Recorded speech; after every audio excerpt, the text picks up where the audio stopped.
it is like a new frontier. When you are on LinkedIn, one of the most friendly content algorithms out there, bar none. And the whole audience, the user base on LinkedIn, which by the way is the active user base on LinkedIn, is larger than of Twitter's. So there's a lot of people who are on LinkedIn and they already have a business mindset because that's where their focus is.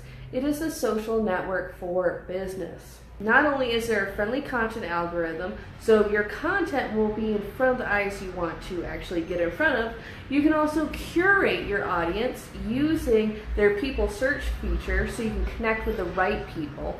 And three, and this is going to be great news for all of you group mavens out there, but LinkedIn now has unloaded a new feature where the group posts are going to be shown in the feed.